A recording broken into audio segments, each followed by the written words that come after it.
Mingus Mapps will take his place on Portland City Council in early 2021, replacing outgoing Commissioner Chloe Daly. He spoke with KOIN 6 News about some of his priorities in his first 100 days in office. Among those, ending the political unrest we've seen across Portland. Mapps said he appreciates everyone who goes out to demand racial and social justice, but that he wants to see the violence and destruction end. He also said there's more work to be done when it comes to reforming the city's police bureau. I think you can take a look at the what happens nightly and the protests that are out there. We still do have protests out there, but I see the amount of force used by the police going down dramatically. So I think that's great. But this is also just the beginning. We have been the election was several weeks ago, but we have spent every day since the election, talking with the community and talking with folks in the police department about how we can do better. We're in the process of trying to imagine how we can do more with less in our policing system. So budgets will cut. We want to have a policing system that emphasizes prevention and rehabilitation as opposed to the old-fashioned use of militarized justice. We're also, one of the things that Portlanders have been really clear on is that they want to have an independent system of police oversight, and we work on that every day. And I can tell you, there are a couple of things that this next council will deliver. And, that's a smaller, leaner, more efficient police department.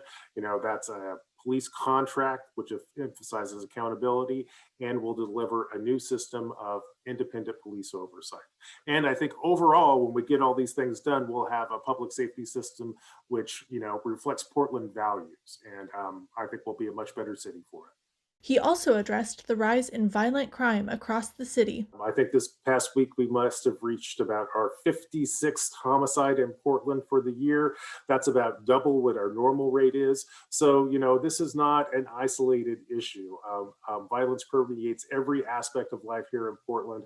And the only way to transcend it is for us as a community to say violence is never the answer. And that's the right answer, because violence really is never the answer. Violence has never liberated anyone. Especially in the kind of politics that we're talking about. That's why I think it's so important that Portlanders come together to renounce both gun violence and police violence and violence at protests.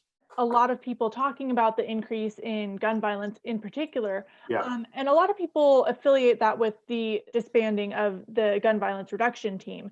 Is that something that you see as being linked? Gun violence and homicides are up throughout the country, which doesn't mean that it's not an important issue here. I think there are a lot of things that contribute to the spike in gun violence that we see here in Portland. And really the challenge is to figure out what we can do as a city council and what we can do as a city to bring that violence down.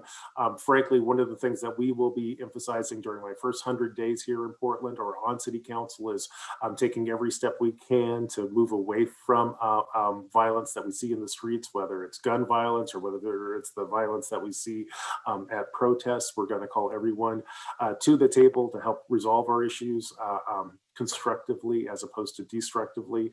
The fact that this wasn't the world that Portland lived in a year ago suggests to me that this is not necessarily the future that Portland has to have. When you officially take office in early January, what are some of the other things that you want to jump right on?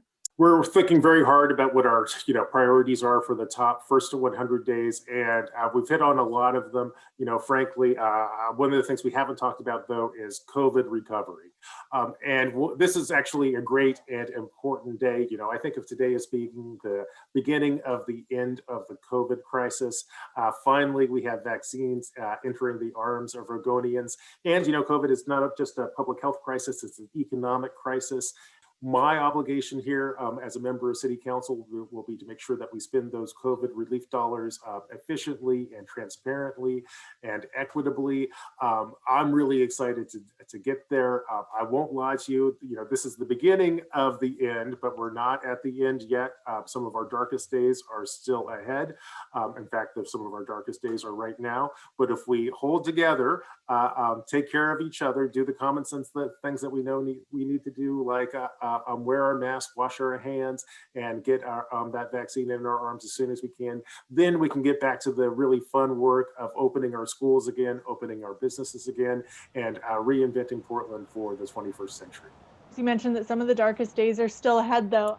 I'm guessing that means in terms of the city budget as well, we're going to have a lot less Absolutely. revenue to play with in the Yeah. future. How much attention are you paying to that particular issue? A huge amount. I spend most of my day in budget meetings trying to figure out how we continue to provide vital services to Portlanders when our funding is down dramatically. We're really committed to making sure that the city continues to function. Frankly, the services that Portland, especially the city of Portland, provides are also key not only to keeping people safe, but also key to helping our city recover economically from this. We're in a deep recession now. I'm going to do everything I can to make sure that this is a V-shaped recession, that we come out hard and fast and at a steep angle. And I think that, as long as we can, keep the streets safe, house the homeless, get our schools back open, maintain the public health, we can begin to put this recession in the rearview window right away. I'm looking forward to an exciting and dynamic spring.